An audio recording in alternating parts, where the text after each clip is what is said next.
Jeff creates this entire engagement by telling us a story about the Princess of Light and the Light Kingdom and the things that happened to her. This story is really great because it's engaging and Jeff is animated and he's acting things out and gesticulating. What he's doing right now is giving us background information about things that we already know, relating things to princesses, kings, and queens, bad guys and good guys, and things like that, so that we have something to sort of hang on our new information that we're about to learn in class onto a story that we were excited about. Before she could even get down the stairs, the forces of darkness had blotted out the whole scene, grabbed the king and the queen, killed them dead, and grabbed her, you didn't see that coming, and grabbed her and threw her in the dungeon.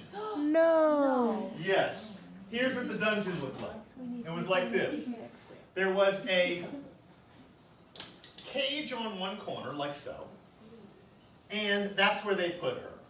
Here's the top, we're looking from above, here's the top of her head, and here's her nose and her little hands on the bars, and pigtails. Okay, now, there was a little bit of light in there. They made sure there was just a little dim light in there, just enough so that she could see how sad it was. And they gave her some crusts of bread to eat, and they gave her some water to drink, and they gave her a mirror because they wanted to let her see how ugly she would become over time. They were really evil. In fact, they were so evil. They were so evil that they couldn't remember the combination to the cage. So they had put a lock on the cage here because they were evil, but they figured when she died, they would have to clean it out because they were evil but fastidious. And so they wrote the combination here. They wrote the combination here on the wall because they figured, well, she's never going to be able to see that combination, and then we'll be able to remember it because it took them so much energy to stay evil all the time, right, that they couldn't even remember the combination. So that was their solution. It wasn't a big deal. It was as though she was standing here, like this, with bars here, with her little mirror and her crust of bread and her water, watching herself get old, and the combination was written just over here.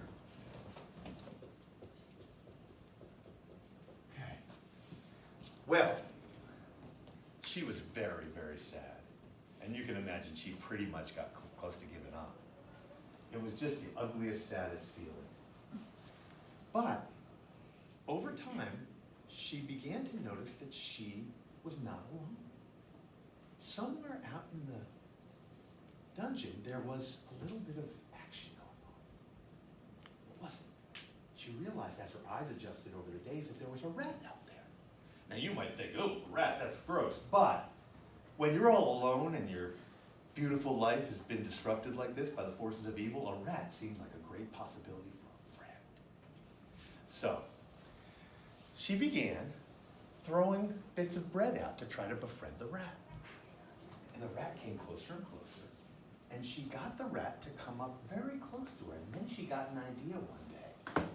She took the crust of bread they had given her that day, she chewed it up, got a big old wad, took a little sip of water, got a big old sticky wad of crusty bread chew, and she took it out of her mouth. She got the rat to come real close, and she reached through the bars, and she stuck it to the side of the rat, got the mirror out, stuck it to the rat, and then began throwing breadcrumbs out so the rat could get its mirror in the proper perspective to see the combination.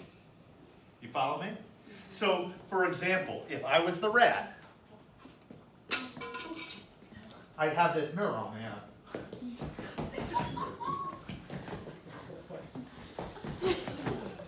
And she's trying to get me to the right spot so that I can see the combination, or she can see the combination.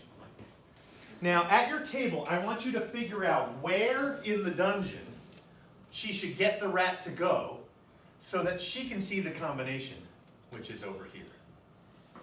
Okay, now, we're looking from above, so the mirror will look like, how will it look? If you're looking straight down on the mirror. Like a line. So, for example, you might say, the mirror should be here. No. Or you might say the mirror should be like this. You're going to have to decide where you want to put the rat. Get out some paper. So I messed up a little something on the story. I forgot to tell you something about the dungeon that This section right here of the dungeon is a vat of acid. No! It happens to be right where you put the rat. And totally my fault. I'm sorry. But somebody else have another spot in there that might work? Okay, come on up. Store their acid It's trying to thwart me. You have to store it somewhere. That's why your rat disappeared. So you can. Okay, rotating knives are. So the knives are there, but those are the only two.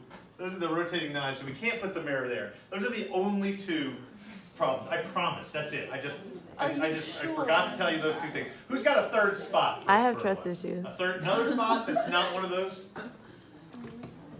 Somebody, come on up. What do you think? Come on up, ladies. Okay.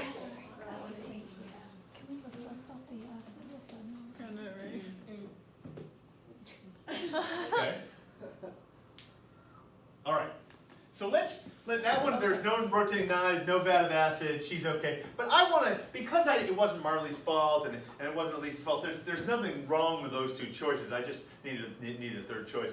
So we're going to figure out if any of these would work. In order to do that, we have to figure out how light moves. Because when we see something, we're actually seeing the light bouncing off of it.